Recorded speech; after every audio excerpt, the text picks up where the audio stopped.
So, all right. So, yeah, I needed to catch up with this one. So, this one is, in other words, kind of like going back to what I've been talking about, more or less. And let me see. No, no, no. Well, good. Now I can go ahead and put in this.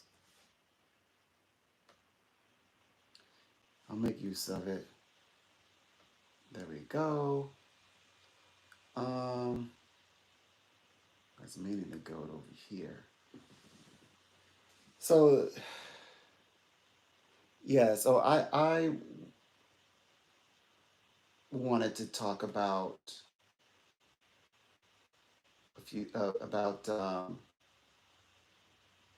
what was said. Oh, yeah, I wouldn't be able to play it on here because the feedback would be insane. So yeah, I haven't figured that out. But I do recall what was said. Um, because I actually what I'm referencing, I'm speaking. I put it in the thumbnail. So yeah, yeah. So I wanted to take a look at that. So let me go ahead and grab my thumbnail, or let me go to where I have my thumbnail. You already know the thumbnail. Okay.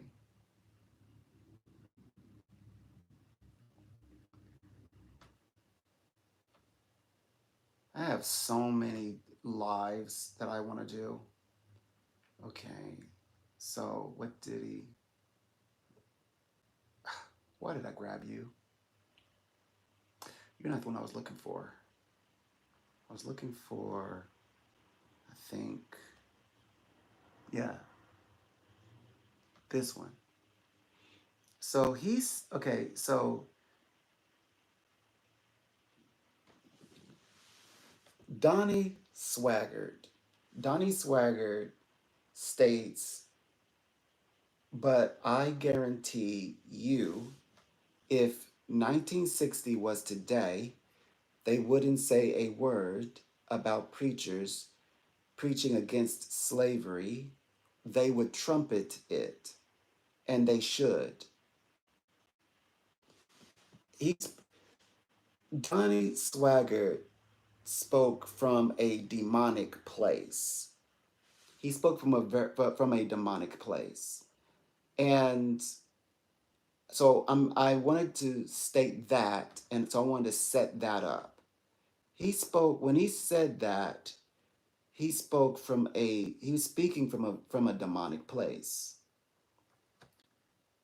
when he said what he stated, when he made with that statement, and he doubled down on it.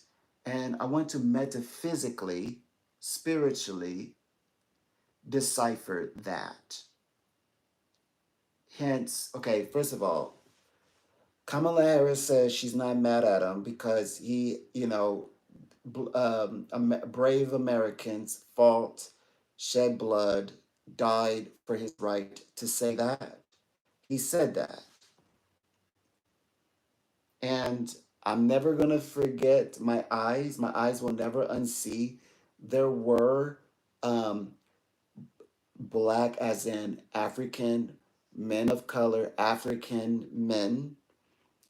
And I'm pretty sure there's African black, again, black African women of color, black as in African, who were on stage and who on stage, but behind them, kind of like what they say, having a place within the congregation. So I know they're hearing exactly what I'm hearing. I just want to point that out. I will never unsee that. Okay, so the Bhagavad Gita says in chapter 7, verse 15. Four kinds of people do not surrender unto me. This is God speaking. God says, four kinds of people do not surrender unto me. Those ignorant of knowledge, those who lazily follow their lower nature, though capable of knowing me, so people who know better, and those with deluded intellect, that's three, and the fourth one, and those with a demonic nature, that's four. Then it says, um, oh, best amongst the four kinds of pious people engage in me, this is God speaking, in my devotion, the distressed, the seekers of knowledge, the seekers of worldly possessions, and those who are situated in knowledge. So the Bhagavad Gita, seven, it's would be, well, seven it'd be 700 years before our time, was because it no 500 years, 5 centuries. So 7 centuries. So 5 centuries before Christ, the Bhagavad Gita, God said this. I'm going to read it one more time. It says, four kinds of people do not surrender unto me. And I believe surrendering unto the, so people say that they hear God. Then they say they hear the Spirit. But I know without a shadow of a doubt, because they say that they, first of all, they say that they are um, second to none of any man named Jesus Christ. I mean, I know they say, oh, they take the time to say, yeah, King Jesus Christ, the Lord Jesus Christ. They'll say that, but within the mindset of they move them out of the way, and they're like, no, they're Jesus Christ. So as themselves. So what I'm saying is, I don't believe that they're hearing Jesus Christ's heart. I don't believe they're hearing Jesus Christ's will. They'll, instead of Jesus Christ's will, they'll say, well, the Father's will, my professing out of my own heart and will, what I want to see happen. And that's the way they interpret God and the Trinity. Here it says, four kinds of people do not surrender unto me: those ignorant of knowledge, those who lazily follow their lower nature, though capable of knowing me. I believe you could say it, professeth prophecies out of their own heart and doctrines out of their own heart, and not truly knowing the heart of Christ, or his nor his what he's saying, nor his will. And those with the deluded intellect, so those who, just, it's skewed perceptions, and those with a demonic nature. Particularly, this pastor has a demonic nature. His nature is demonic, and he speaks from a demonic space. It's not so much he says, he refers to, Madam Vice President as that woman. So just stepping away from that, okay, not voting for her because she is a woman, fine, fine. However, when he goes a step further, and so he turns to um, men of color, black, African. So African. Uh, I believe he's speaking to men, by the way. But he says the church, but I have a feeling he's speaking to men. But he says, if it had it, see, and it's interesting that he chose the year 1880. 1880 is when Abraham Lincoln, who was a martyr, who was assassinated, they, and he was a Republican. President Lincoln, Abraham Lincoln, was a Republican, they assassinated him on Good Friday. And who assassinated him? It wasn't Democrat. The ones who assassinated Abraham Lincoln, who martyred Abraham Lincoln, were Republican. It were people who wanted to, and for the intent, only the intent, to overwrite the emancipation of the then enslaved African, the black people who were then there, not yet American citizen. And the gentleman, it would be to your right. So who is that? That was, okay, so Abraham Lincoln, though a Republican, with, now before he's even entering into office, he's already speaking. He's letting them know. He's saying, I'm not intending to do away with, see, they said, President Clinton said he wasn't intending to do away with slavery. Let me speak his tone. He said, I'm not intending to do away with slavery. I'm intending it from it going any further and from spreading. And I got them, and I got the receipts. Then, so that's one. And he said that in 1880, that year. So, like the continuance of it, he wanted to slow it down. Then, then when he's going into office, then he said, these are going to be free people by this certain date, on the day that he's entering into office. And he did all that in 3 years. It's like he graduated. He accelerated graduation. He graduated a year early. He did this in 3 years. Three. And the gentleman on the other side is his running mate, who was a I believe, yeah, who was a Democrat, I believe from Tennessee, and worked. He tilled the earth and ground.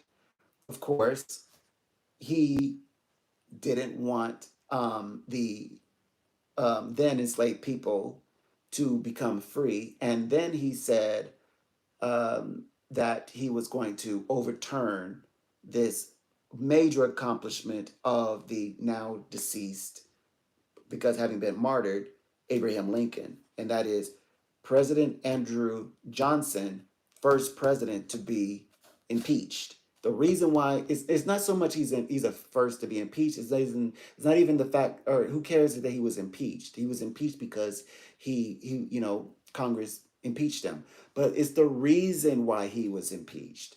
The reason why Andrew Johnson is impeached is because he wanted to throw out and overturn the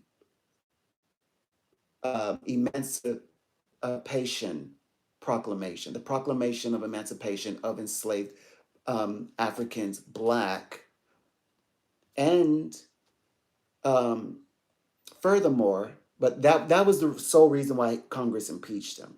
But the other reason, um, what makes him foul, is because when black people become emancipated, he did not want to, and he created the laws. We talk about President Andrew Johnson. He's the one that created, under him, it was created, the what they call it, the black laws. I think I'm miscalculating that. But he basically he created a way in which, um, I would say, discrimination, racism could still slip through. That people still, particularly people who were enslaving, could feel still like nothing had changed, even though this the proclamation of emancipation had passed, and he was impeached by Congress. That is why. It's not so much he's impeached; it's why he was impeached. And he was also, Abraham Lincoln invited him to be a running mate because he believed that we can work together. Both parties across the aisle can work together for a common goal. Look, let's free people. Let's get everybody having equality. This is a conversation he's having before even entering into office in the year 1880. And if you want to believe that the black ears were hearing, African ears were hearing that, they were hearing that. He he got over like 200, like thousands of black soldiers willing to fight, right? He enlisted black, like African black men as so to enlist. He did this in 3 years. He did this in 1881. Yeah, word gets around pretty fast. So yeah, they weren't trumpeting that he said, and he said it in this context. So I want to read it out loud one more time, so it's very clear. Let me read this out one more time. I'm going to read it. He said it this way. He said, uh, Daniel Swaggart states, quote, he says, but I guarantee you, I was like, I swear to you, if if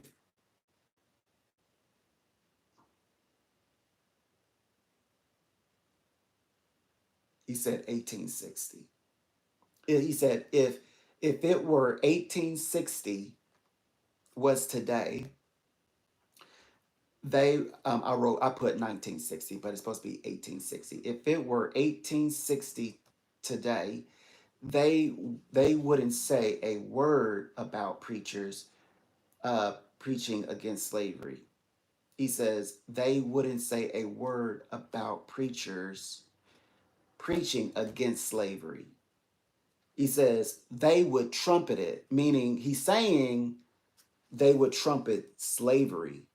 They would trumpet slavery. That's what he's saying. And then the dig was, and he said, and they should, and they should. That part. They said they would trumpet it, meaning they would trumpet it slavery as enablers, and then said, as they should, and they should, meaning the divine precedence that the black enslaved Africans back in 1880 wanted that. And then so let me see if I can, okay, hold on. I'm gonna see if I can correct that.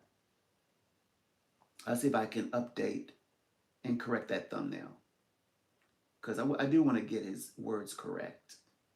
One second. Um,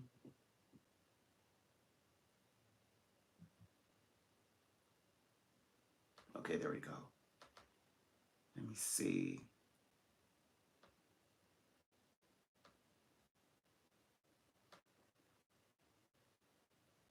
Oh yeah, I can correct it. It's never too late. No. Can I go all the way back? I wonder. Let me see if I can. I want to see if I can go all the way back. Whoops, this one.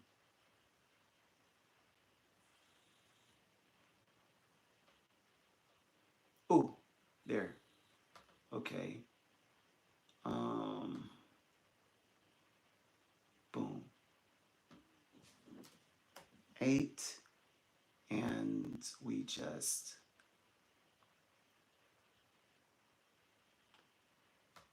There we go. All right. I'll have that thumbnail corrected and in a jiffy. A jiffy. Okay. So all I gotta do is go here.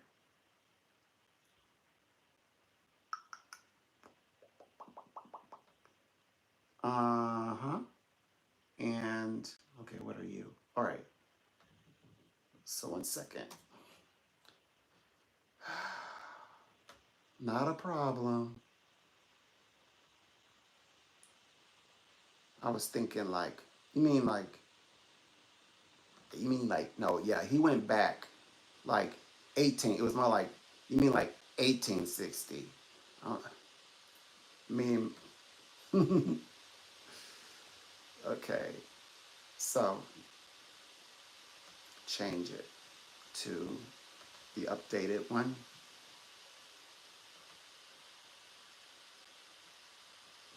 Ah, I'll have to do it through. Yeah, I have to do it later. I'll update it. But he said 1860. He said 1860. And what that tells you is this. And oh no, I can resize. I forgot. I have that ability.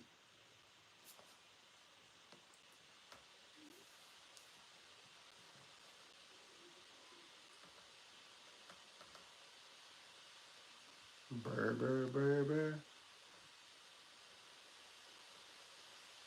Mm-hmm.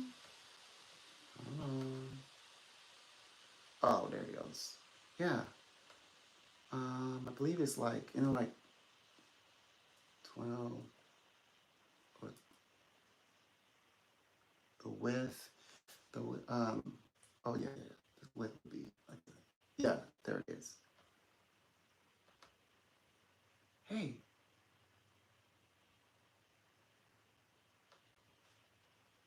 Okay. Yes. So I wanted to look at, well, so the question is, then what did he actually say? That's what I'm trying to say. What did he actually, we want to know what he actually, what Lincoln said. Like Lincoln actually spoke about this. It's like he addressed it. Okay, so hold on. Did I just, let me make sure. I want no problems. Okay, yeah. Okay, it's safe.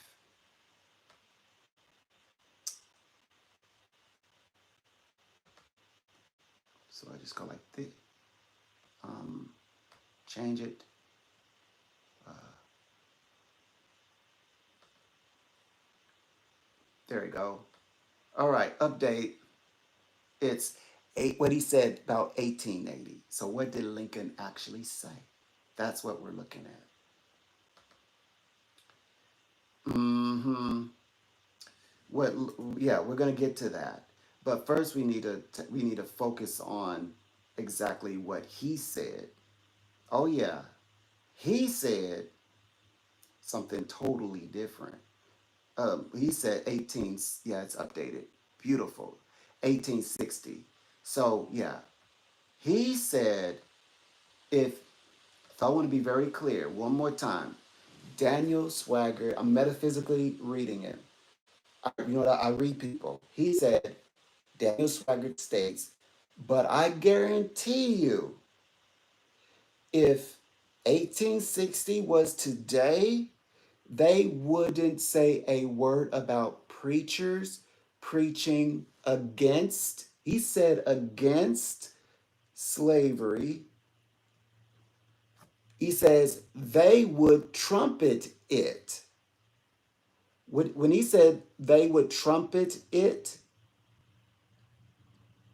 okay, he's saying that black men, and we'll say black African men, would would actually trumpet the enabling of slavery.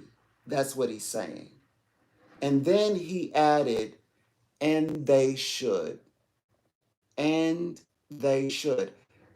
And there were black men that I could see, and I know that I know that there were black women there. There's black men there, there's black women there, and black children there.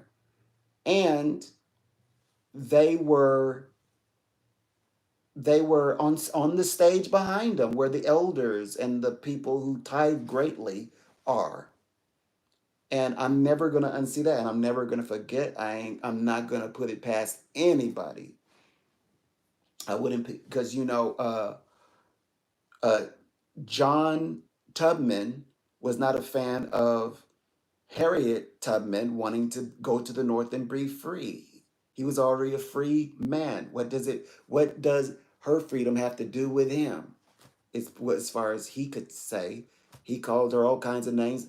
he allowed other men come in, and he laugh and joke and make fun, and they would, call her name, like they joked about her like being like a an off dog, a hound that is like out of her mind, and that she was like like belittling her ambitions. I'm just saying, can't put it past anybody. Can't leave nothing, no nothing for chance. Cannot afford to take the chance or the risk. You know, but nonetheless, that's not my journey, so I'm not gonna worry about it. So my point is this: as the Bhagavad Gita states, he is acting from the demonic nature. He's some. I mean, okay. I agree. He's somebody's pastor. He's preaching from a Bible, from a one of many Bibles. Not all Bibles are equal. And the Bhagavad Gita states in chapter 7, verse 15, four kinds of people do not surrender unto me. Me is capitalized as God speaking. Those ignorant of knowledge, those who lazily follow their own nature, though capable of knowing me. That's two. That means prophesying and proceeding after their own hearts. And three, those with deluded intellect, twisted and skewed information, like reading from what his Bible says, and skewing that information across his own intellect. And he's saying he hears from the Spirit, and he has direct connection with conversations with God, and he is equal and above Christ. He does more than what Christ will ever achieve. And he sits, and he's the one that's going to be sitting on the throne. He gets his own crown, he gets his own robes. He's the king. And Donnie Swaggart goes on to, I'm pretty sure, to say, is he's listening to his will and what he says God is saying. And and not but he does not hear the heart and will of Christ.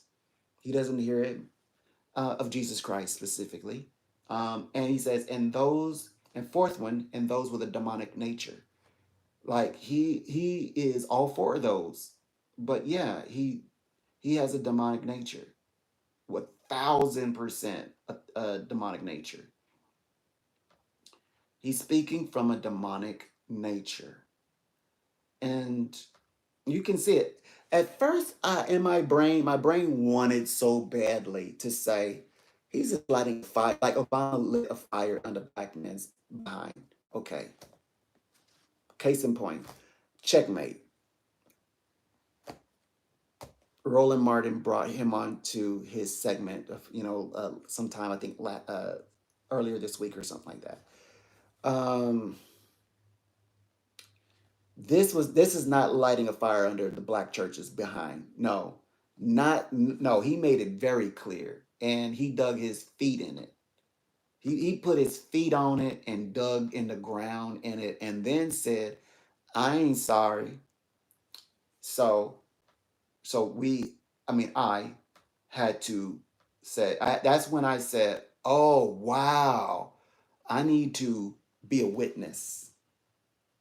That's when I said, at that point, I said, I need to be a witness, because from out of his mouth proceeded from his heart, and his heart is connected with a God, and he's speaking from a spirit, but it's not Christ, Holy Spirit, and God.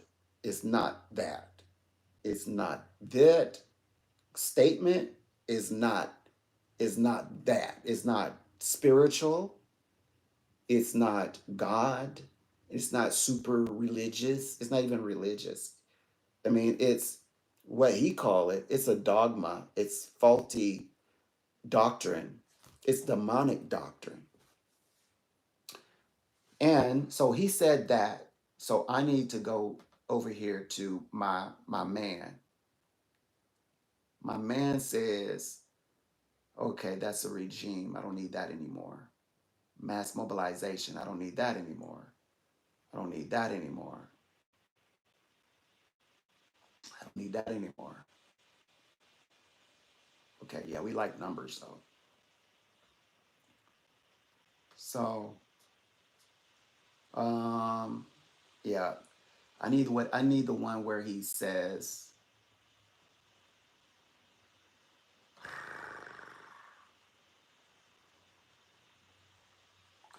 okay, I gotta go hunt for it again. I already know how to do it. No worries.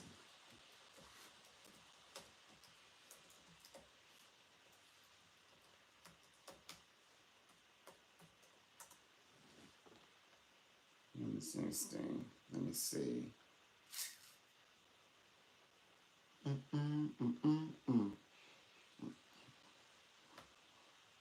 Because he's like, this is where he's like it says he's like introducing himself. Okay, publicly. All right, here goes. He says, no. Let me make sure. Oh no. Team, um, 1949. Okay, no. Can't use that one. That's not the one I'm looking for. Hold on. Let me check my history.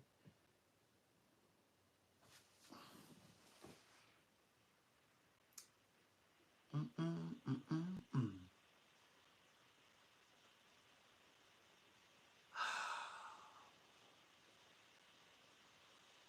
Because yeah, I think it's gonna take me a long time to find. Okay, yeah, I got them all. Okay, so I just need to. I don't know which ones are which. So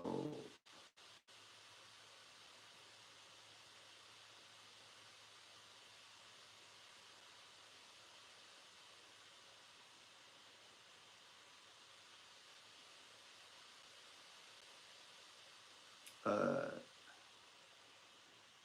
not that one. I think it's this one.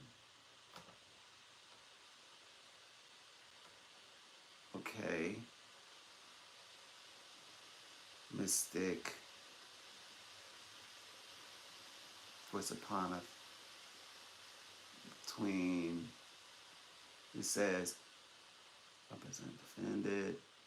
I am but friends." Yeah, we definitely need to read that one, but I still needed a little more. I want to talk about what he did in 1860, what he said in 1860. That would, of course, that would be the one that would get deleted. I mean, closed that screen. I had left it open so I wouldn't have to go hunting for it. But hunting, I will go. It's for really a great cause because I wanted to address, but now I want to talk about 1860. Now it's like, give me everything about 1861. Okay, so it was this one. Let me see. No. Is it this one? You're giving a speech. Okay, maybe. Okay. Hmm. Um, um to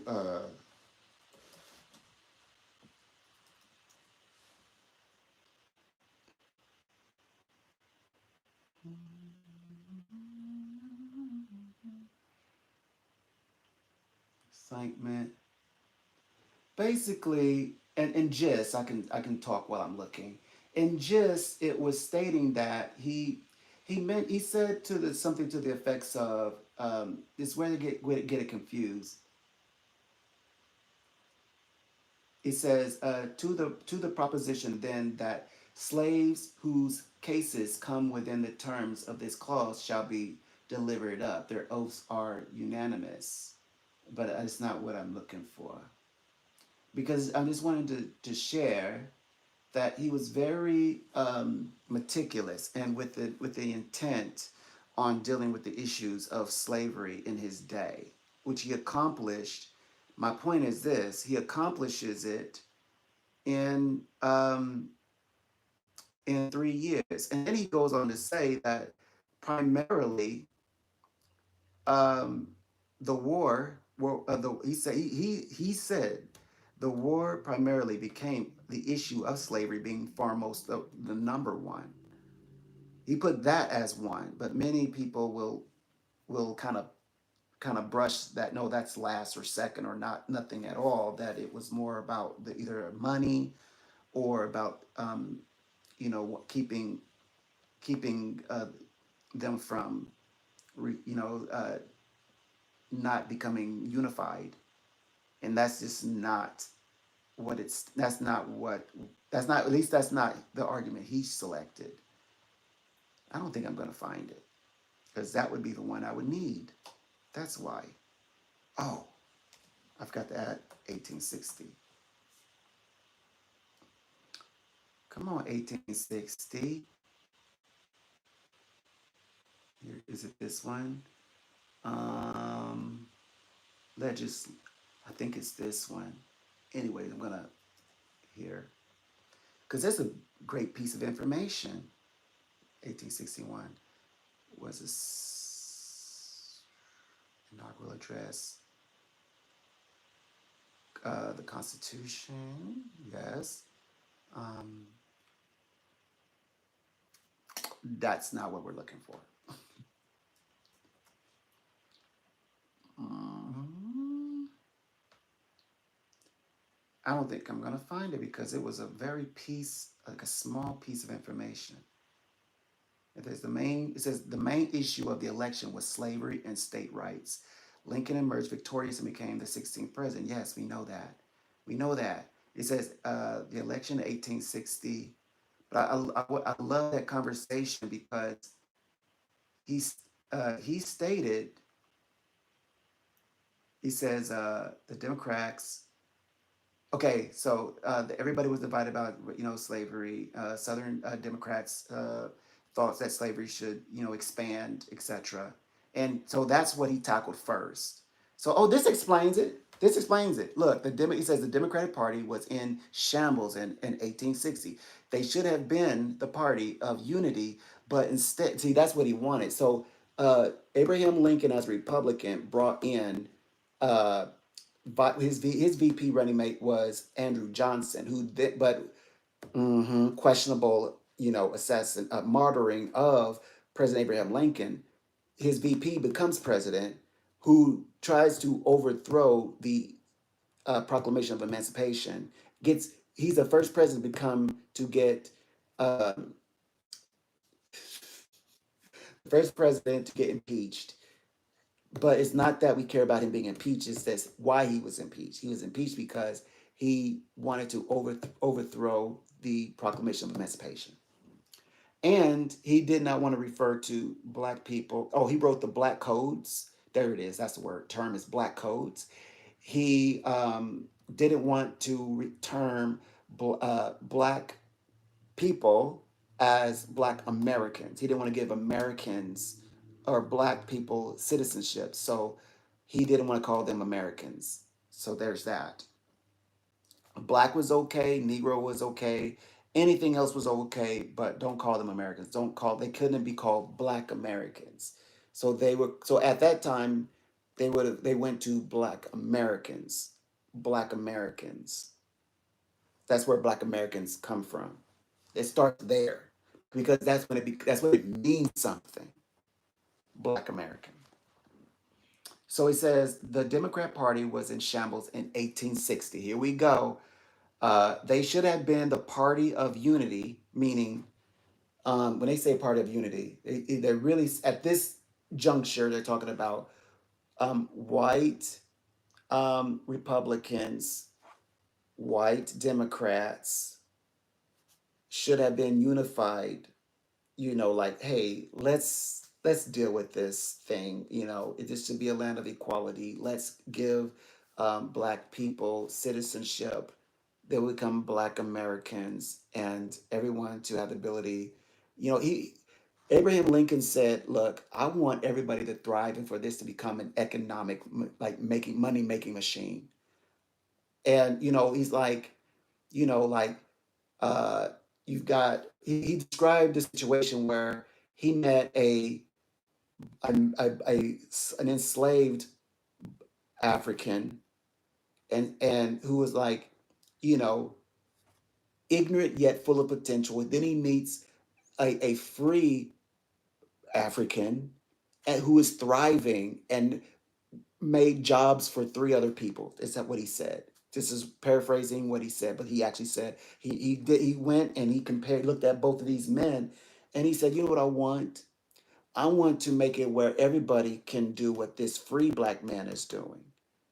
This is before he's taking office. He's talking on the floor at this time. And in 1860, this is what he's saying. He says, what he says, this isn't about me stopping slavery. I'm not interested in that at this time, but I am interested in slowing. Now, let's hear what it says.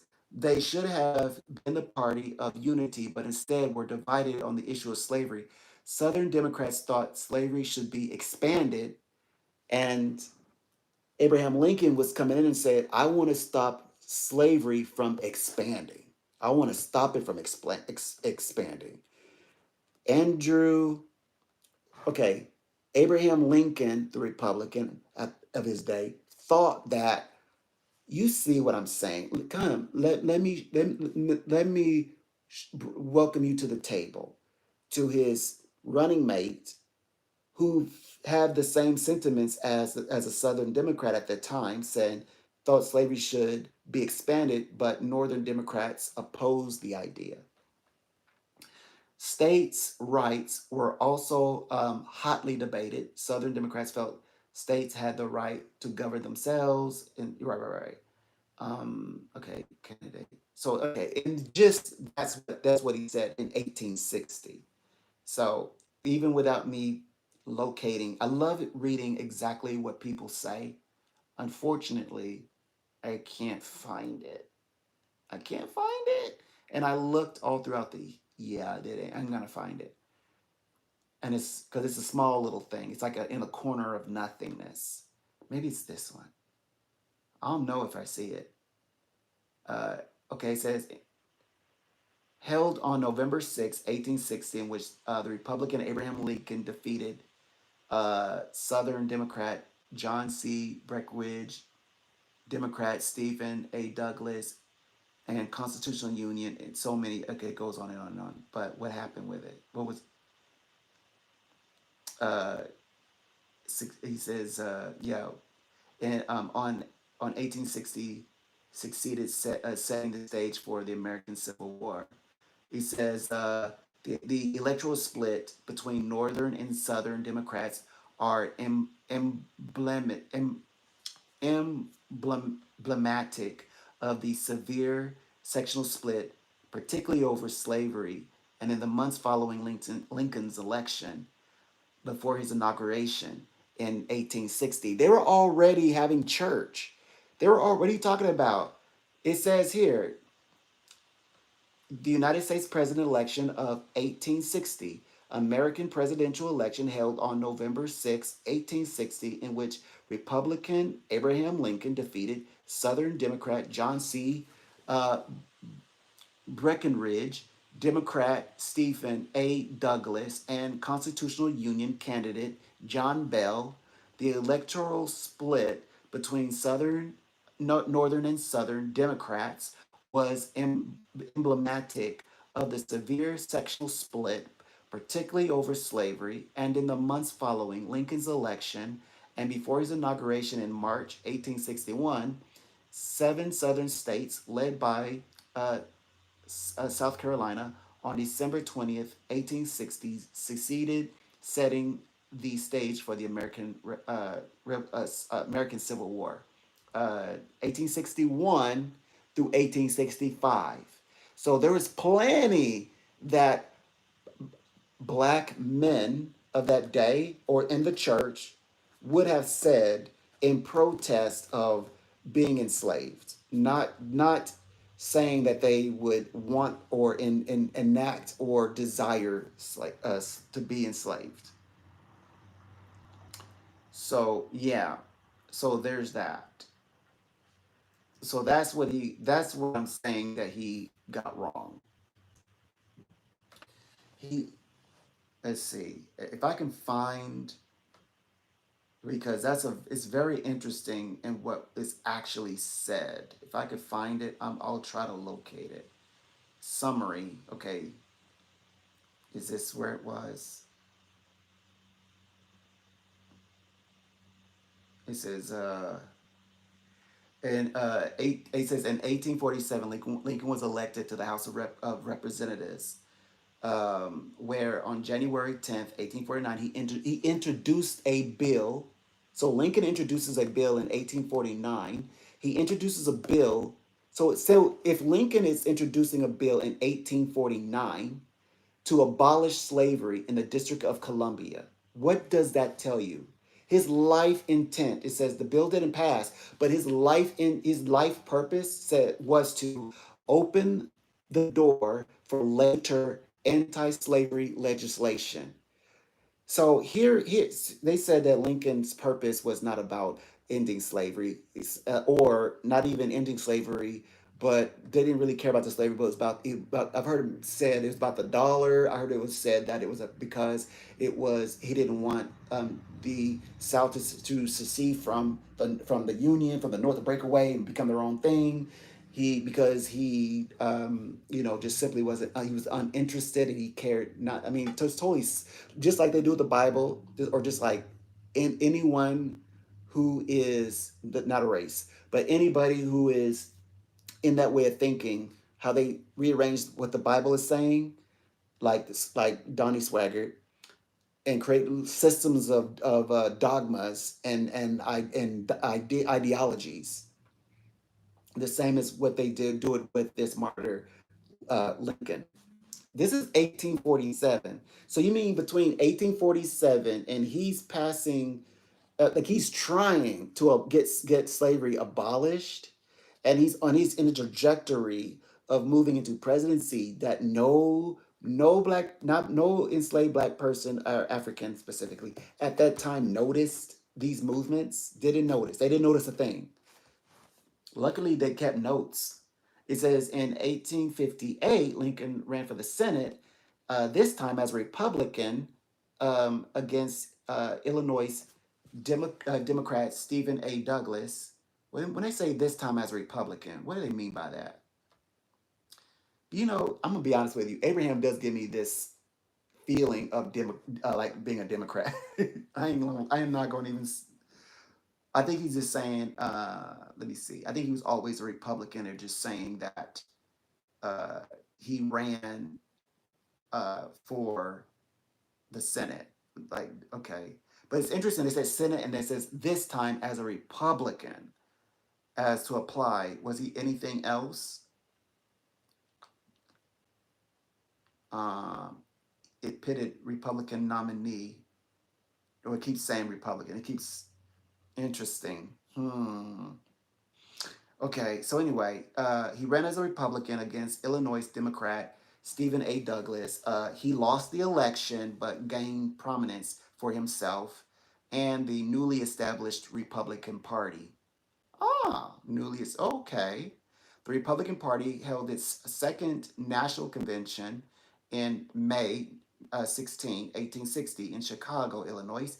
It adopted a moderate stance on slavery and was against its expansion. Specifically, he said that.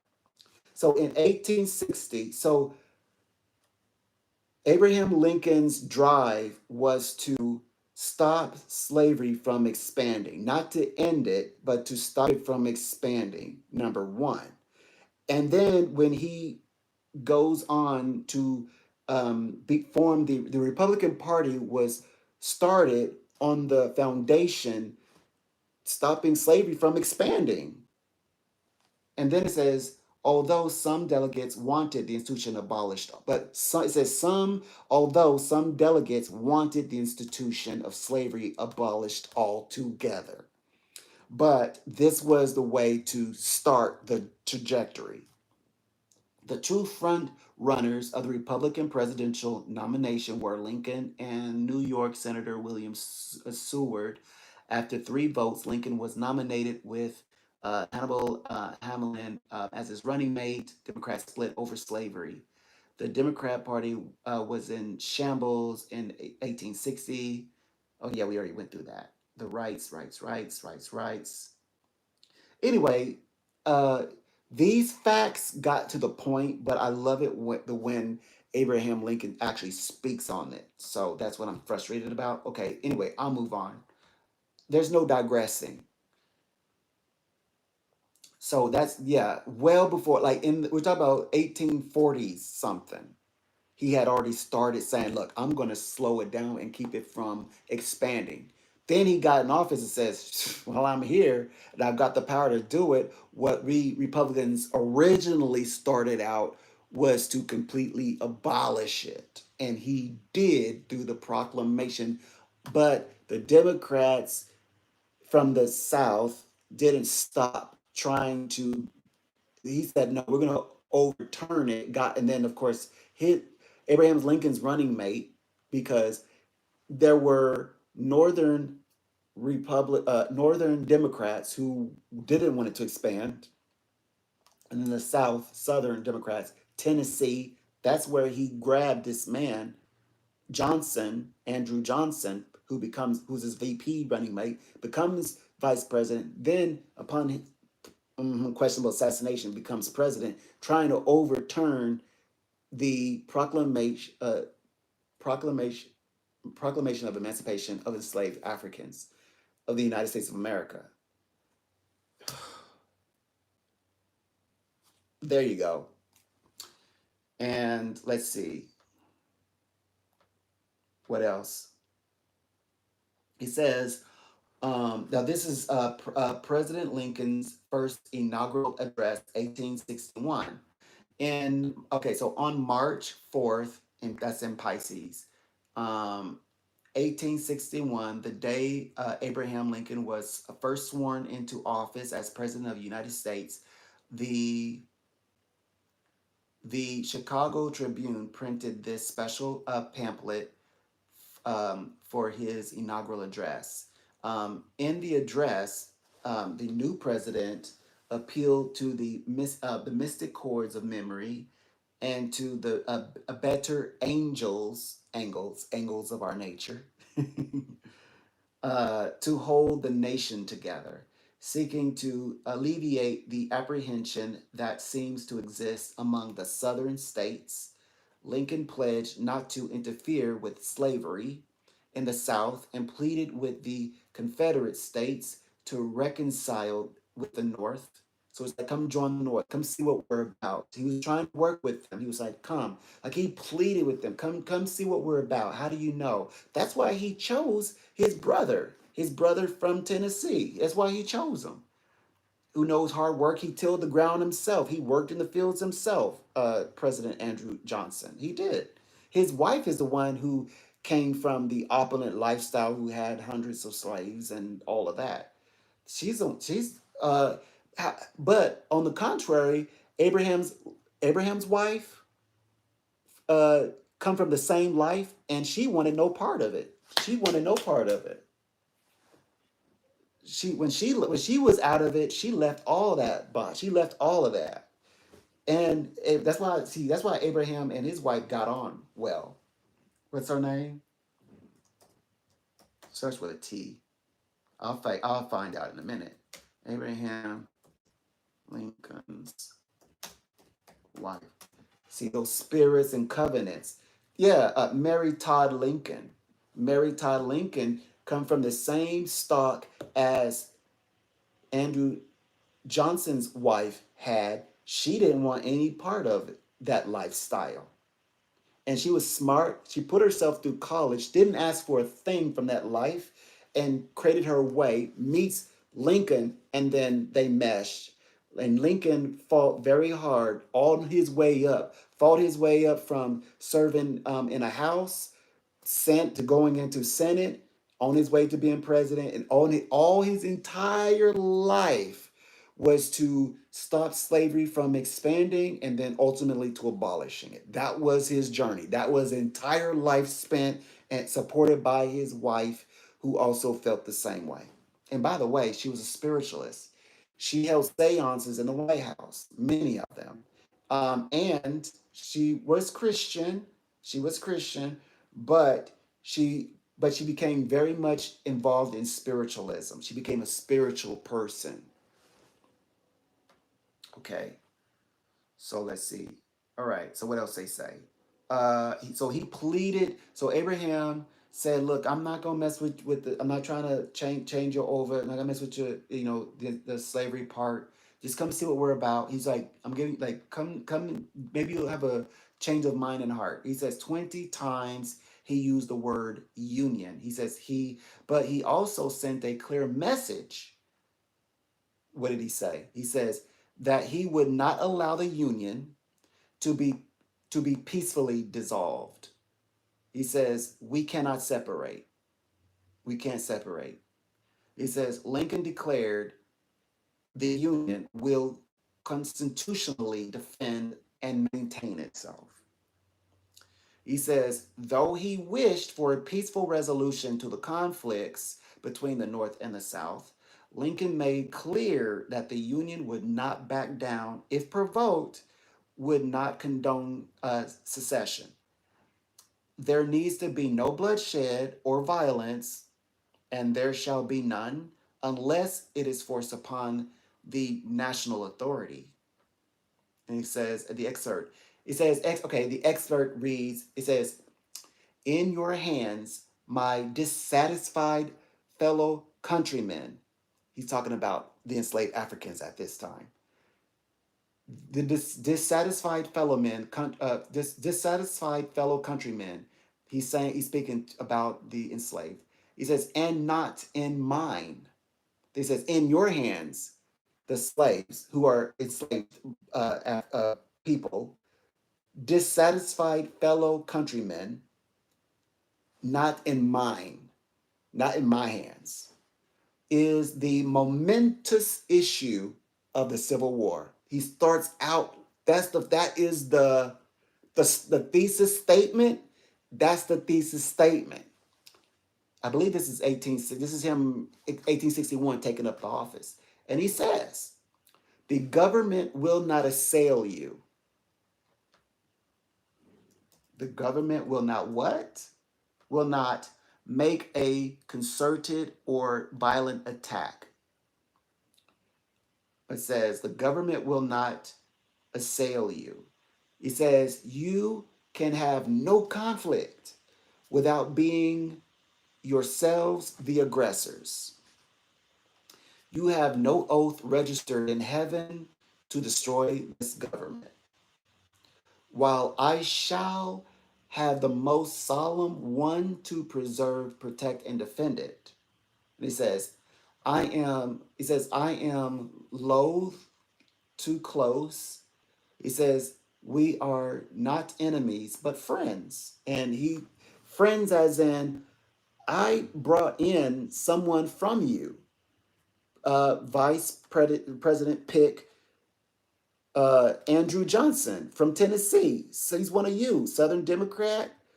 He brought him up. He says, you're at my table. And then he goes on to, President Lincoln goes on to say, he says, we must not be enemies, though passion may have strained, it must not break our bonds of affection, the mystic cords of memory stretching from every battlefield and patriot grave to every living heart and heartstone all over this broad land will yet swell the chorus of the Union when again touched, as surely they will be by the better angels of our nature. That's what he said. He said that. So he said, I aim to stop it from spreading. And he says, number one, first of all, heaven sees you, but you don't owe heaven nothing to ruin what we got, what we have going on. So don't even try, because it's not going to fly unless you make the wrong choices. Yeah, he said it plainly. He was plain. He said it very plainly.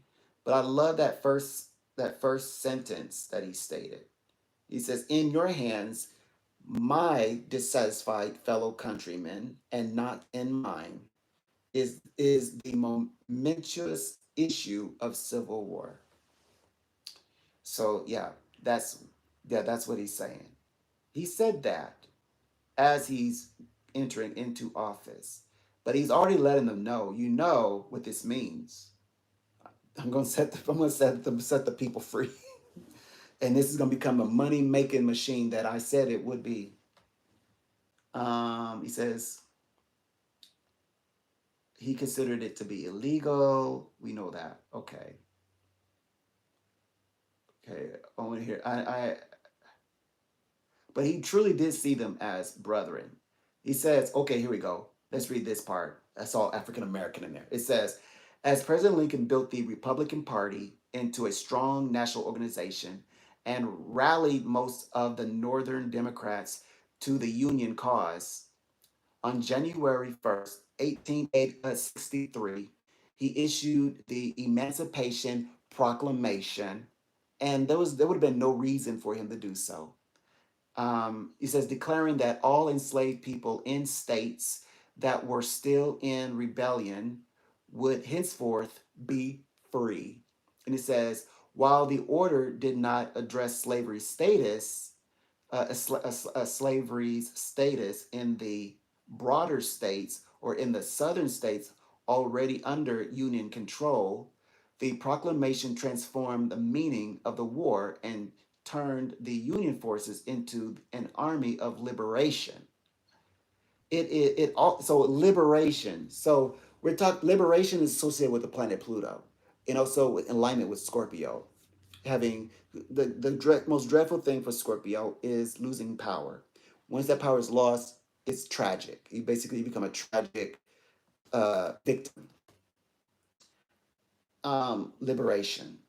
So uh, it also permitted African Americans to enlist by so African American men to enlist in the army, the United States Army, and by the end of the war, more than 200,000 black soldiers and sailors contributed to the national fight for freedom.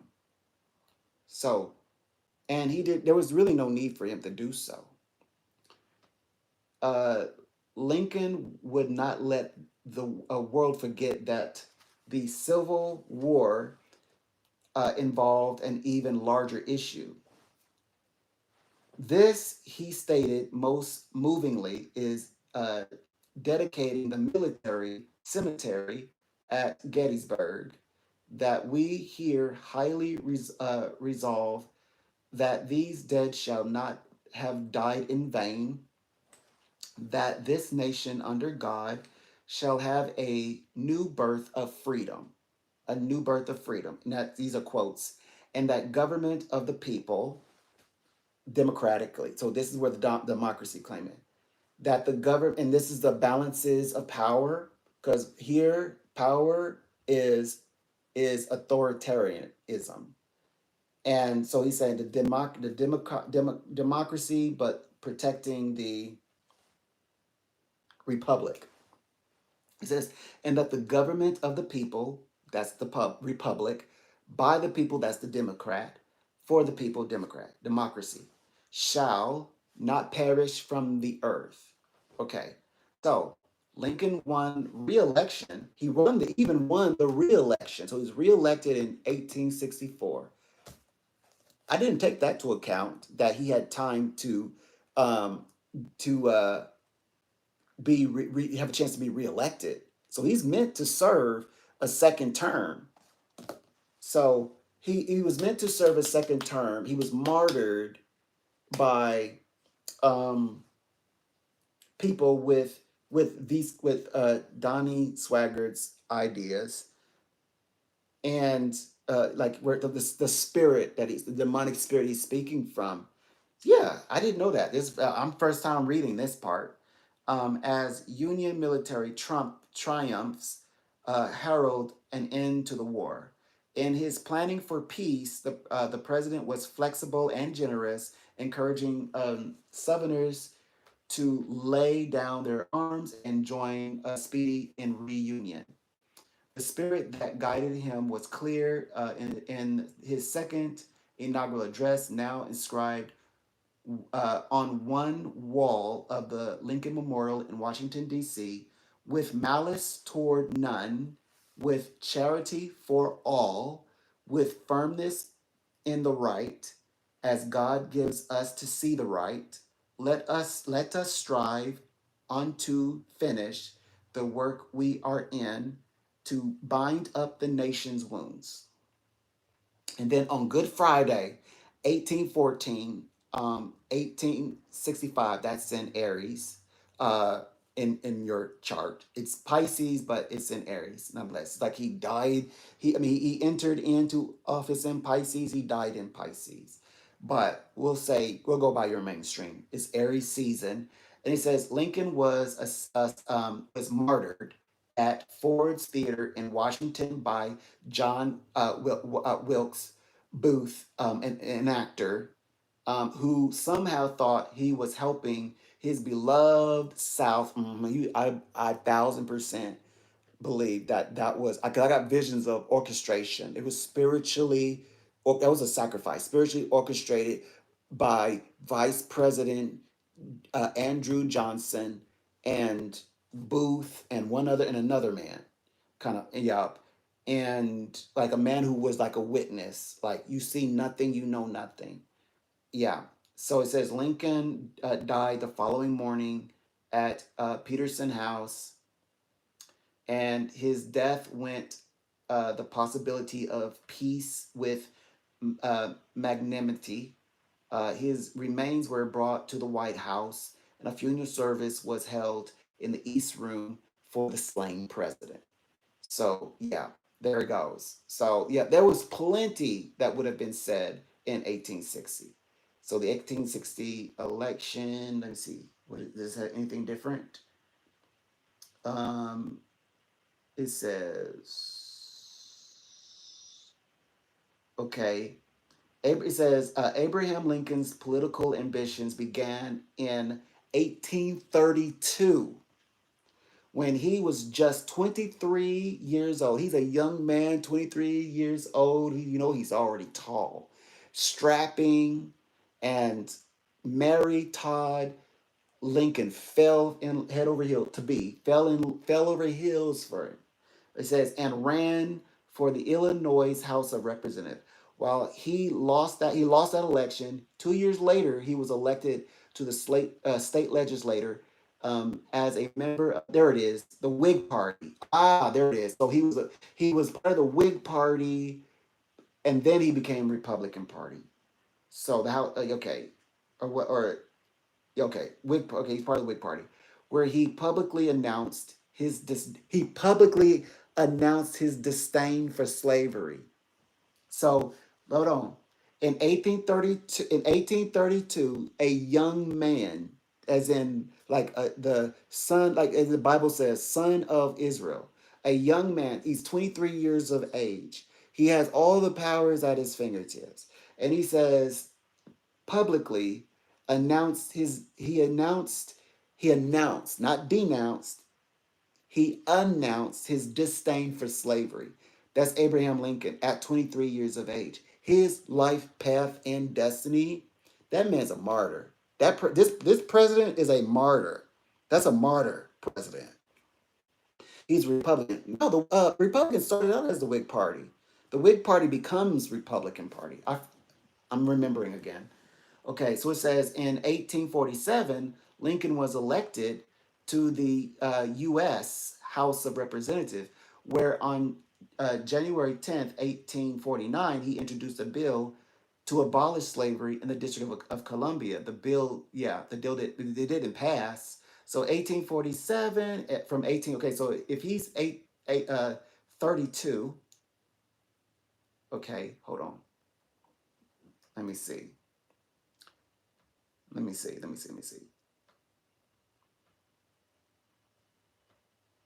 Oops.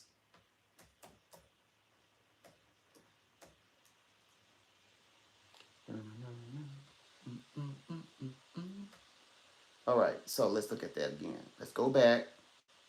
Where's it? Where are you at? All right, so it's 1832.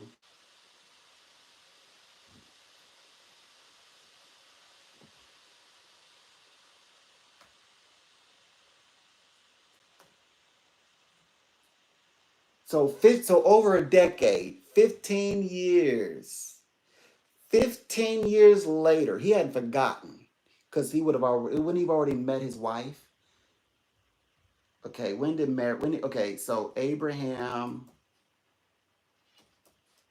Lincoln met Mary what year?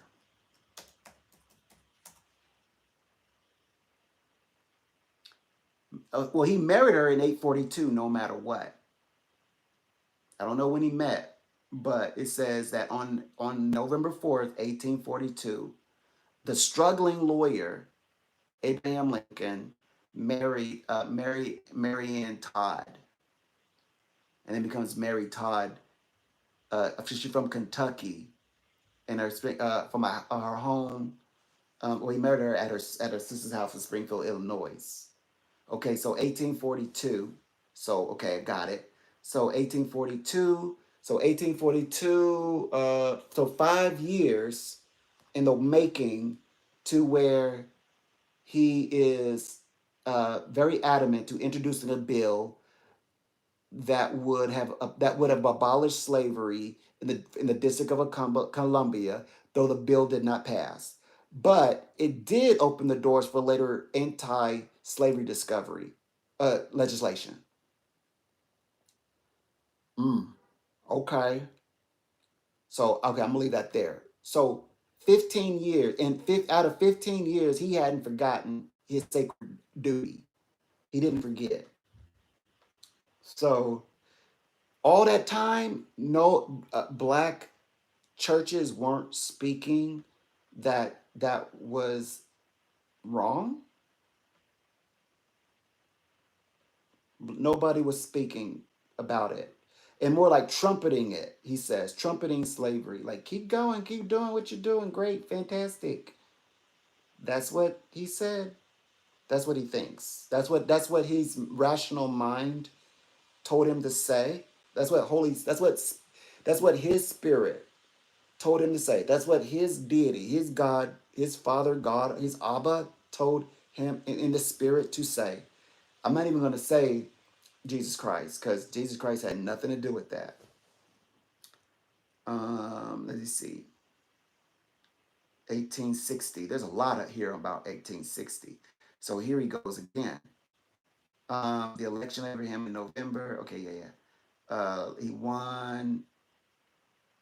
Oh, yeah. We gotta look at it. Okay, so it says so the election of Abraham Lincoln in November 1860 was perhaps the most significant election in American history. It brought Lincoln to power at a time of great national crisis as the country was coming apart over the issue of enslavement. It says the electoral win by Lincoln, the candidate of the anti enslavement Republican Party. That's what he was. That's what he was. And he was that from a very young age. And it says, prompted the states of the American South to begin serious discussions about secession. That's when they started having it. So the issue wasn't about the pretty dollar. They were already making a dollar. It wasn't about a pretty dollar. It was about a pretty dollar. He says, in the months between Lincoln's election, it was about the way of life. His inauguration in 1860, okay, we know that. So, okay, there's bullet points here.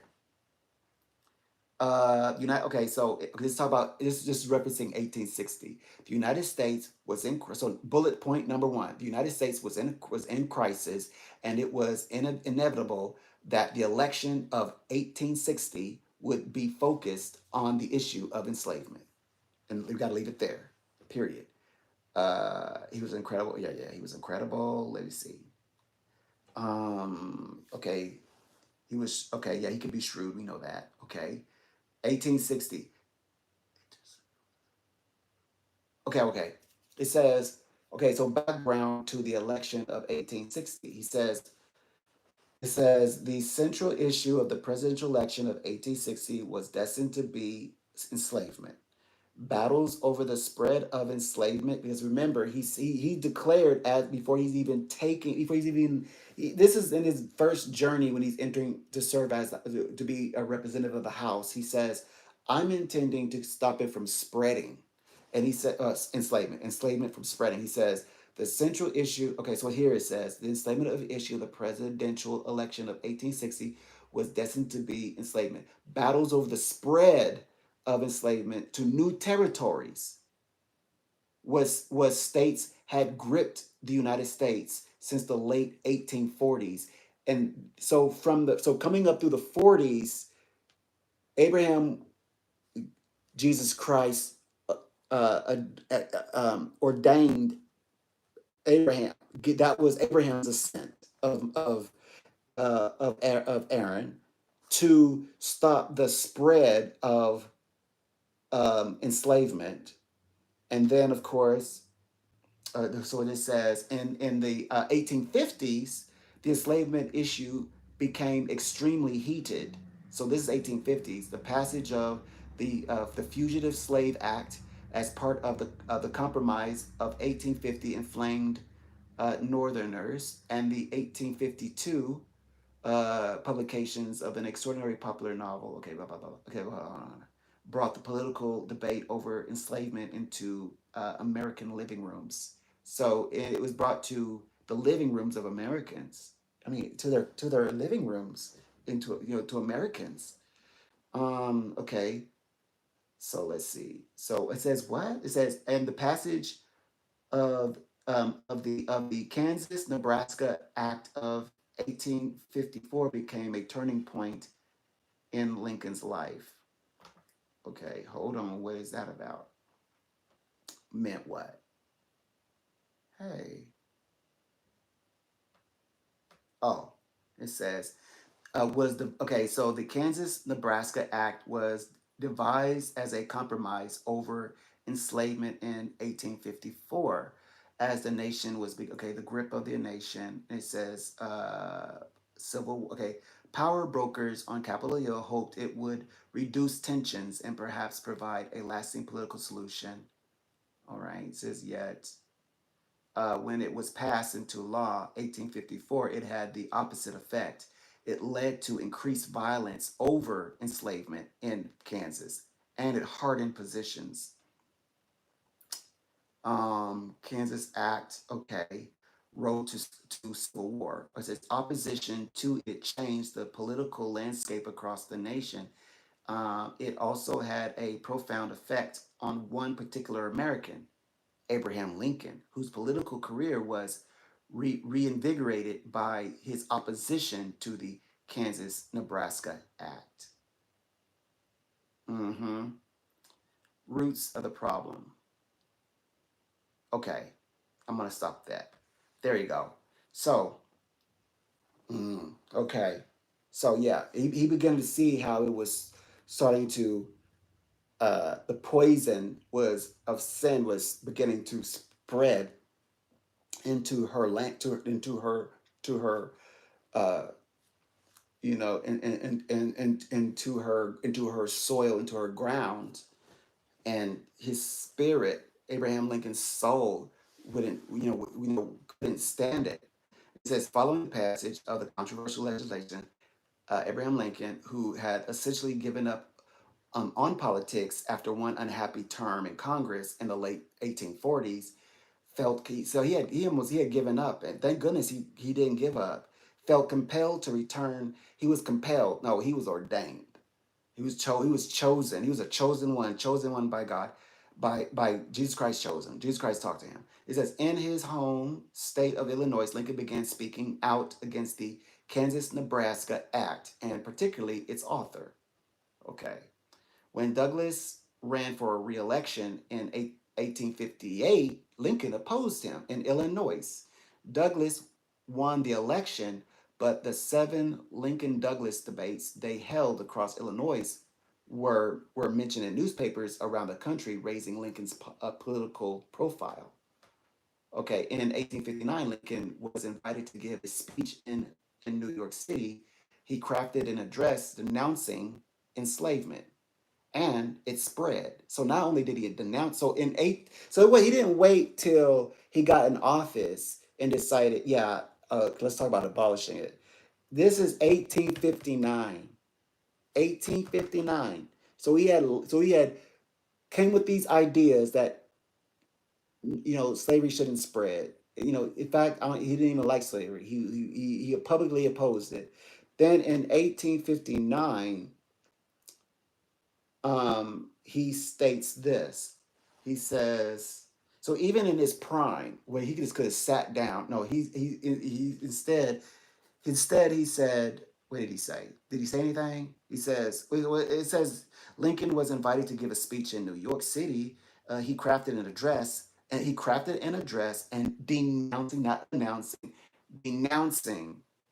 So unequivocally, he denounces enslavement and its spread, which he declared at the Cooper Union in Manhattan. And now, when he says denouncing enslavement, he means Black African people, by the way. The speech was a triumph and made Lincoln an overnight political star um, in New York City. Okay, so Lincoln sought the Republican nomination in 1860. Lincoln's ambition to become undisputed leader of the Republicans in Illinois began to evolve into a desire to run for the Republican nomination for president. For president, the first step was to gain support of the Illinois delegation at the state Republican convention in uh, Decatur. That was in May 60. So that's May 1860, excuse me. And he began running in 1860. Lincoln's supporters, after talking to some of his relatives, okay, let me see. Republican, let me see. Where's the good stuff? Where's, hold on. Chicago, okay, says the Republican Party held in 1860 convention. Okay, any good stuff though? Oh yeah, this is good stuff. It says 1860 Chicago, Lincoln's home state. Chicago is where Lincoln is. Oh, I didn't know that. Learning something new. Lincoln himself did not attend. Okay. At that time, it was though unseemingly for candidates to chase after political office, so he stayed at home in Springfield, Illinois. That's where his wife is. At the convention, the favorite for the nomination was William Seward, and senator from New York. So Seward was ardently anti-enslavement. So ardently, good, ardently anti-enslavement. So yay for Seward, and his speeches against the institution on the floor of the U.S. Senate were widely known. At the beginning of 1860, Seward had a much higher national profile than Lincoln. The political supporters Lincoln dispatched to the Chicago Convention in May. So Lincoln was ordained. He was ordained to sign off and pass that proclamation, the proclamation of emancipation and freeing enslaved Black Africans. They assumed that Seward could win the nomination on the first ballot. Lincoln might gain votes on later ballots. The strategy was based on the notion that Lincoln had not offended any particular faction of the party. Some other candidates had, therefore, people could come together around his candidacy. So Lincoln plan work. On the first ballot, Seward did not have enough votes for a majority. On the second ballot, Lincoln gained a number of votes, but there was still no winner. On the third ballot of the convention, Lincoln won the nomination. Well, very well played, Lincoln. Very well played. Lincoln visited the office of a local newspaper on May 1860, and received the news by telegraph. He walked home. He walked home that he won the nomination. Okay, Republican presidential nominee for president. Okay, he walked home to tell his wife Mary that he would be the Republican nominee for president. He walked home to his wife and told her. He says 1860 presidential campaign. Okay, let's see. Um, what else? Oh boy, we gotta read this because this. Hold on, let me see if they mention him by name yet. And not okay. Hold on. Traveled for the ticket at. Okay, it said. Okay, yeah. This we need to read it. This part. It says a number of other prominent Republicans traveled the country campaigning for the ticket of Lincoln and his running mate, Hannibal Hamlin, a Republican senator from Maine, William Seward, who had lost the nomination to Lincoln, embarked on the western swing of campaigning and paid a brief visit to Lincoln. Springfield. In other words, I want to be your vice president. Let me be your VP. Come on. And he says, then it says the rival candidates in 1860. Where's some good stuff at? Because it has a picture. Okay, hold on. I thought they were going somewhere with this. I thought they were going to talk about Andrew. So hold on. Importance of 1860. Okay, let's look at the importance of 18. Okay, the importance of the election of 1860. 1860 election proved to be one of the most momentous in American history, as it came at a time of national crisis and brought Abraham Lincoln, with his known anti-enslavement views, to the White House. So, okay, so let me hold on. Hold on. So, let me say this in my language. In my language, it says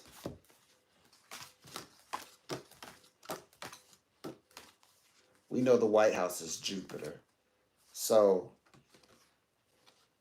that, and we know what that is.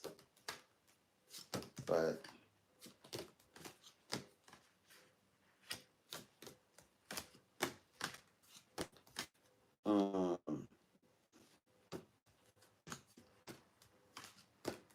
the White House. So Abraham Lincoln brought to the White House his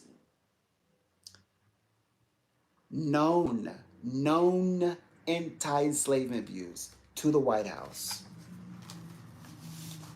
And then, and it says, indeed, Lincoln's trip to Washington was literally fraught with trouble, as rumors of murdering plots swirled, and he had to be heavily guarded during his train trip from Illinois to Washington. Oh yeah, there it goes right there.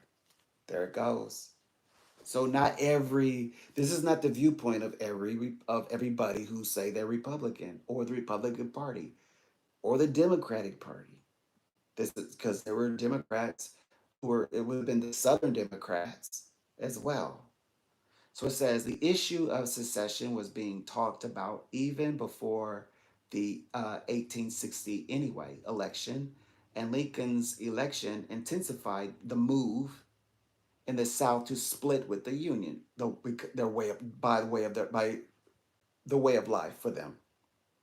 And when Lincoln was inaugurated on March 4th, 1861, it seemed obvious that the nation was on an inescapable path towards the Civil War. And then close. Okay. What else? What else? This is so good. Um,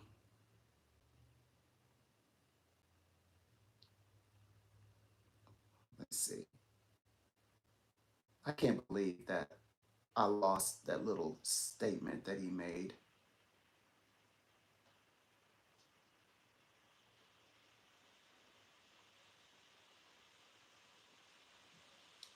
Well, if I ever locate it again, I will share it.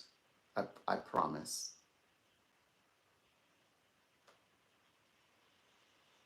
Says it says Abraham. Okay, so from the White House, from wh.gov. This is the whitehouse.gov.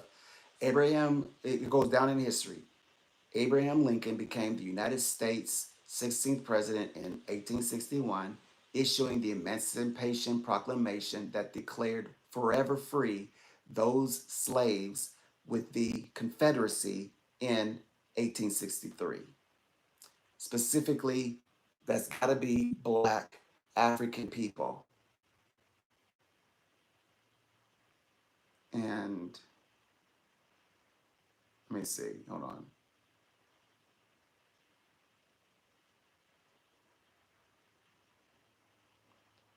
Um, he was, wait. He was born in February. Pisces, Pisces, Pisces. Pisces represent the ending. Um, Pisces also represent the ability to see beyond the illusion. It says Lincoln never let the world forget. Oh yeah, we did read that. He believed in the republic. Okay, yeah, we already read that. Okay, I think that's it. Cause since I can't find his beautiful statement, maybe that's it. That's just it. Oh no, that's something else. Oh my gosh. Okay, let's see. Mm, mm, mm.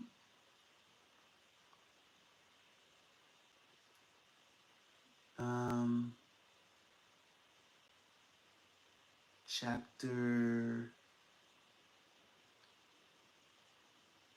Let me see. Let me see. What else? What else?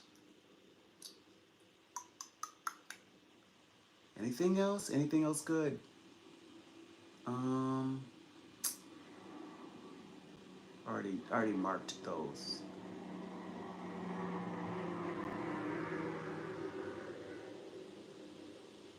Maybe it was before that. Anything before that? No. All right. Yeah, I'm not gonna find it. Anyway, that covered it. That covers all of it. So yeah. So number one, from the very beginning, um, black black church, black African people enslaved, um, before still enslaved, even before 1860, would have been trumpeting it that slavery is not what they wanted. So yeah, they weren't advocating for slavery, and nobody wants that. No one is empathic to it. No one is sympathetic to it. No one is sympathizing with it. No one's there's no compassion in it anyway. Compassion is not has nothing to do with compassion, so we can't even utilize that word. And that spirit is very it is low vibrational. It is demonic. It's dark entity spirit, and it's witchcraft. And the pulling away, that feeling of energy pulling away, or attention pulling away from you, because it is true, because the mind, a mind that is chained, a mind that is encaged, or trapped, is is a is an element of enslavement. And that mind, that focus, that attention, that energy, psychically, spiritually, being physically, being pulled away out of that space, people are coming to look where the audience are going. What, you're not sitting there watching they be, and they think they get the feeling like they are the it. They think they are the it. And people are just getting up and going to go live as though that they are encompassing the star. Wow. So that, there it is. That has my mind going in circles. So pretty much that's what this live is about. I just wanted to share that. I wanted to go to that place, to that dark space in which this particularly this pastor speaks. And it does not take away anything that he said up leading up to this statement, because he probably in other areas could be fantastic. But there's a part in him that is not in alignment with Christ. It's aligned with a spirit, it's aligned with a God, but it's not in alignment with Jesus Christ. It's not in alignment with the Holy Spirit through Jesus Christ. It's not in alignment with Heavenly Father, God, who works through Jesus, through the Jesus Christ, through the Holy Spirit.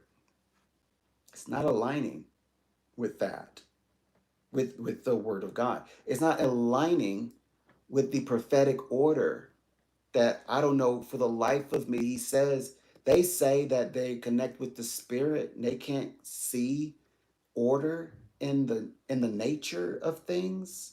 They can't see it. They can't see it. Really? They can't see it. I'm a psychic and I clearly see it. Anyways, so I'm going to end this one. Oh, while I'm looking at it, let me explain. So, uh, on one side, you have, say, I believe, I've also done videos on this. I believe that, so hold on. In order for me to say this correctly, I need to go grab a very particular word that I always forget. I know its definition, though. Okay.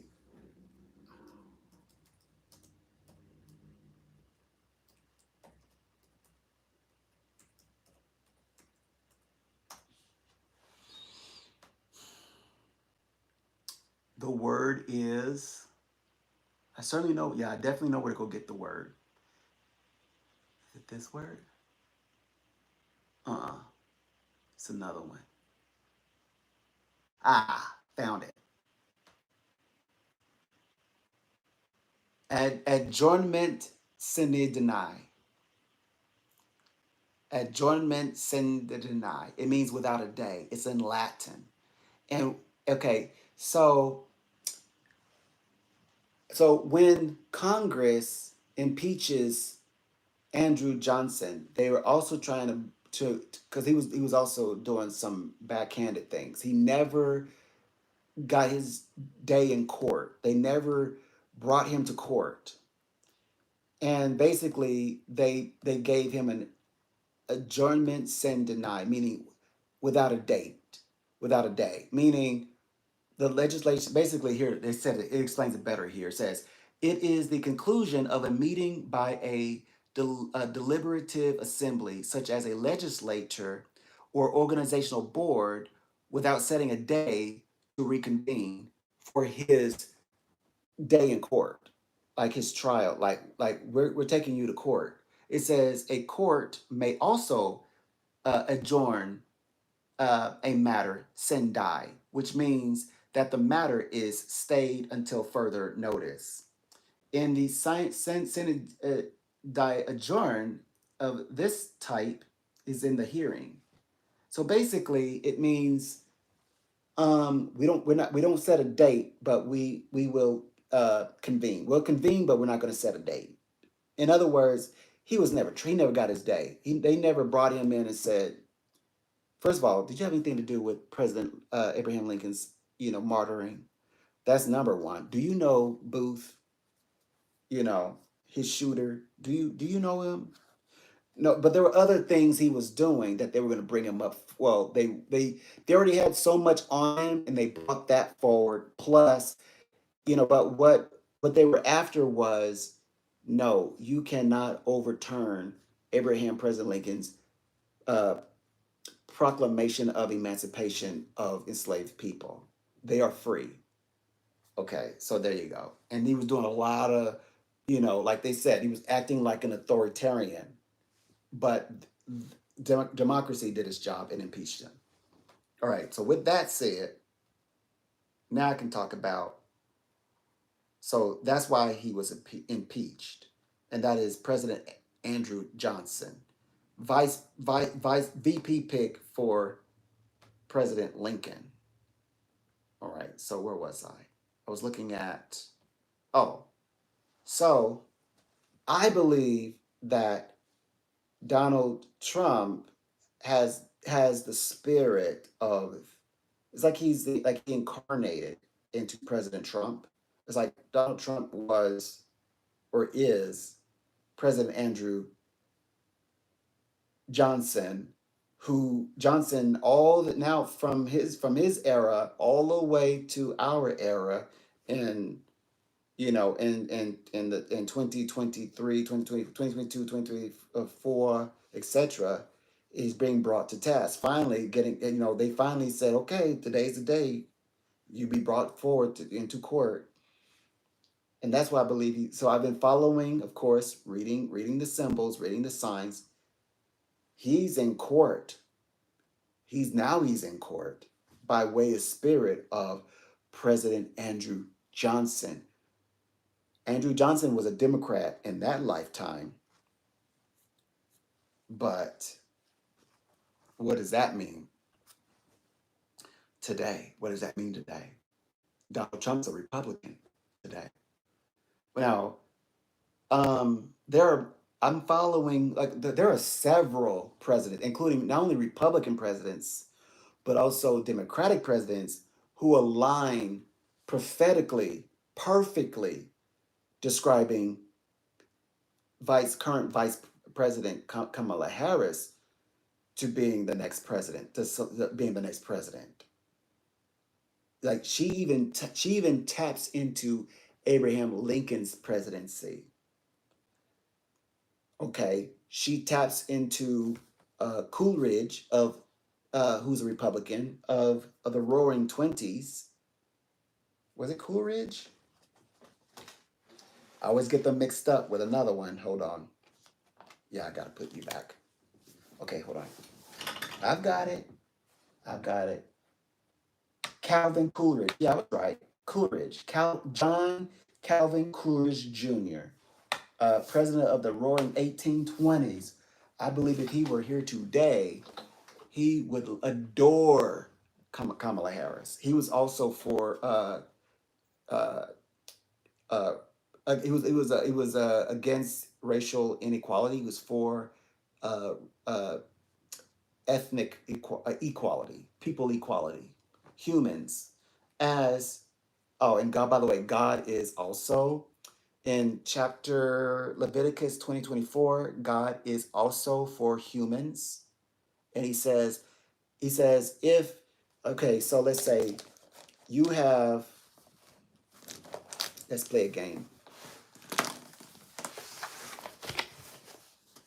You have here, no, you can't even see that. Let me see if I can get something darker. Can you see?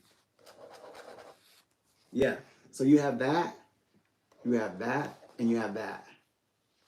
You have, right? But you say, I don't, like you try to come down on this one, and Leviticus 24, it describes that a person was coming down on a young person who was of mixed family heritage, In the Bible, of course, it would have been an Israelitess woman, so that was a woman, and an Egyptian male. Now remember, 2020, Leviticus 25 is about when as Israel enters into the promised land, the land of Canaan.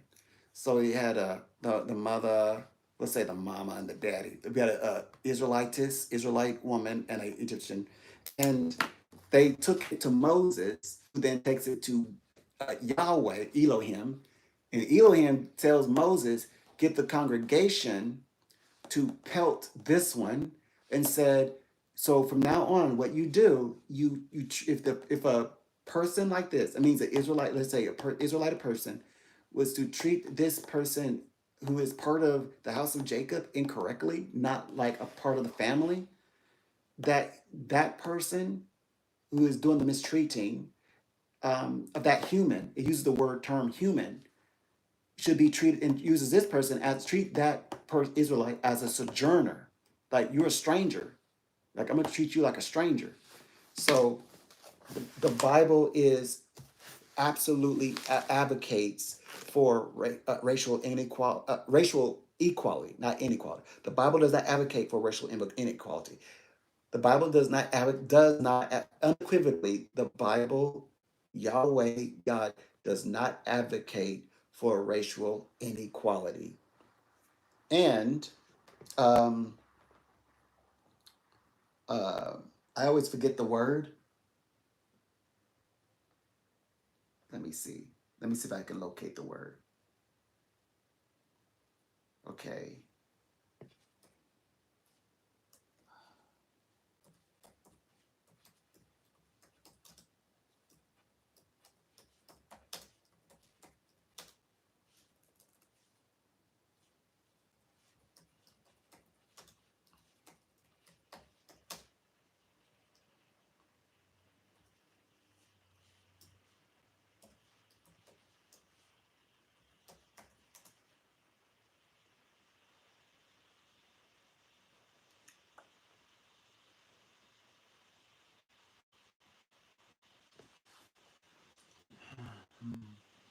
Let me see if I can find the word. Um, oops. Come on.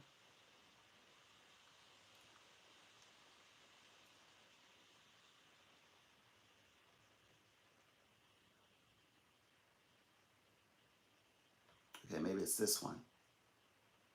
Mm. It's a interesting word. It just always slips my mind. Yeah. I'm sorry. My eyes are not like. Please don't make me do this. Okay, hold on.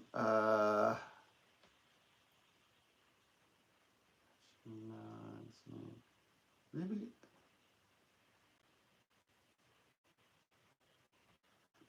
maybe this is this one. Okay, it is.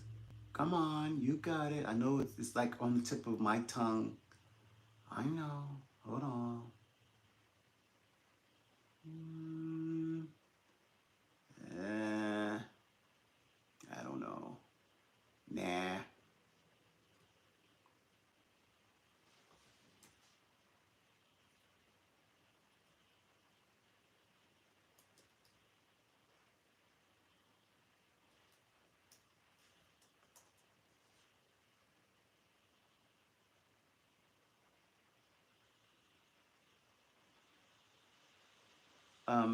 Okay.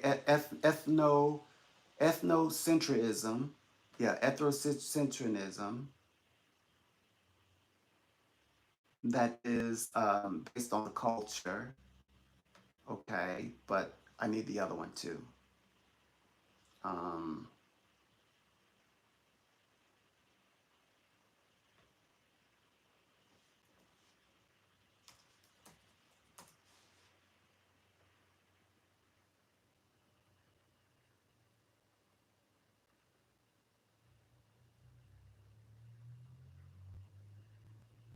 okay. I'll try one more.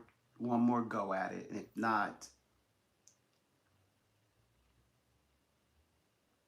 they've got mm,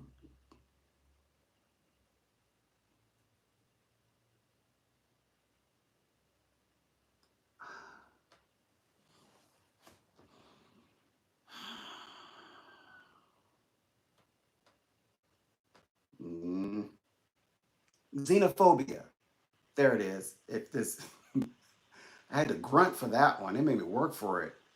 I didn't even find it. Xenophobia. So yeah. God is not xenophobic. He's 1,000%. I promise you, he's not xenophobic.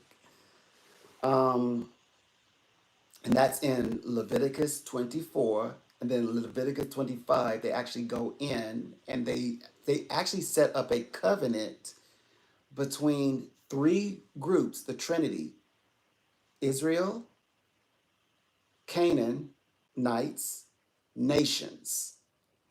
Israel, the nations entered into Canaan together on their way from Israel's way from Egypt to Canaan, land of Canaan, and Yahweh Elohim addresses all three of them in Leviticus 25.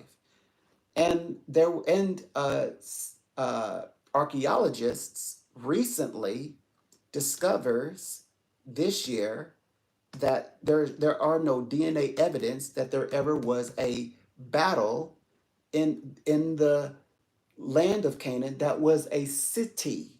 It was a city. And they said there's no evidence here that there was ever even a war, as the Bible, they say the Bible states, but the Bible doesn't state that there ever was a war. In fact, the Bible describes they cohabitating. And that's what the archaeologists who excavated 5 bodies discovered, that they were cohabitating and they had jobs, they were farmers. So there you go.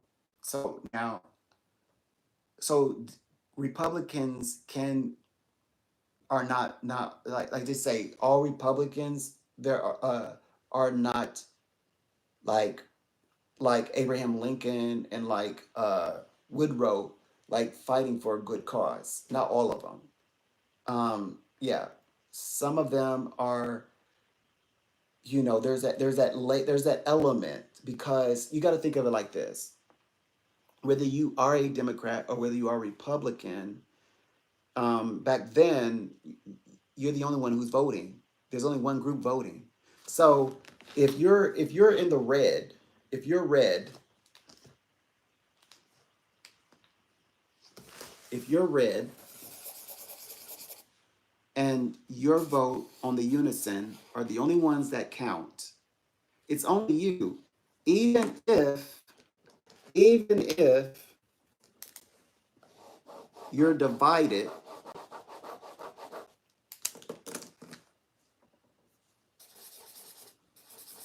you're still red. You're still red. Right or left, wrong or right, you're still red. That's the paradoxal. There's a paradox right there. There's a paradox. There's an extra added dimension, because it wouldn't even matter. It basically, it's debates at a table where you're only resolving that argument or debates based on principles. It's not based on the idea that not only are you left or right, Republican or Democrat, then to be that and then be a different, like to be yellow or purple. It's no, you're red on both sides. So that's the lens that we also have to remember. So though, like, okay, like Abraham and Coolidge, who are like anti uh enslavement and sought to abolish it and so forth, that doesn't mean that every Republican would want that. Just as in Republican President Abraham Lincoln's day, he's the Republican. And it were Democrats that were South who opposed uh, the anti-slavery bill, but yet it was Northern Democrats who were like, no, we don't want enslavement up here. So it's again a matter of principle. So it's like it didn't matter which one. It was just basically you're arguing over like which chicken tastes better or how the chicken should be prepared tonight. That would be the extent of your arguments. It wouldn't be in the case of um like someone like if let's say yellow is now allowed to vote. It's not the same as, can yellow even sit with the red?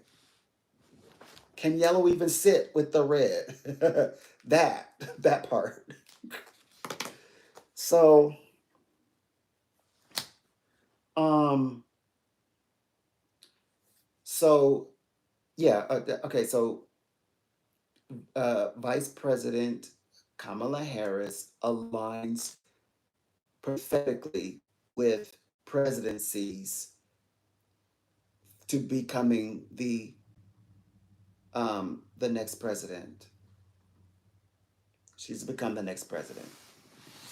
That's what I'm gonna leave it there because that's perfect. So that's what's happening next. So um, Donnie Swaggart's prophecy and his prophets and the ministers, right?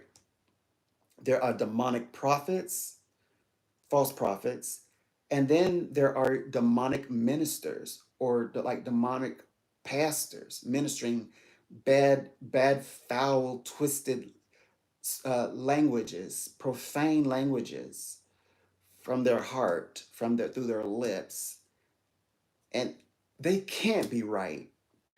There's no way they're going to be right. There's no way they're going to if they don't win this, what are they going to say? That they got it wrong, or that God got it wrong, or that it's a big battle and that they didn't come through hard enough, or something to that effect? I mean, what's going to be the effects of? That's really Spirit already told me that there's a group of people who, as long as God gives them things, as long as they have luxury, as long as they are opulent, as long as they have popularity, as long as they get to speak to the congregation or people who will speak to them, that they will believe in a God.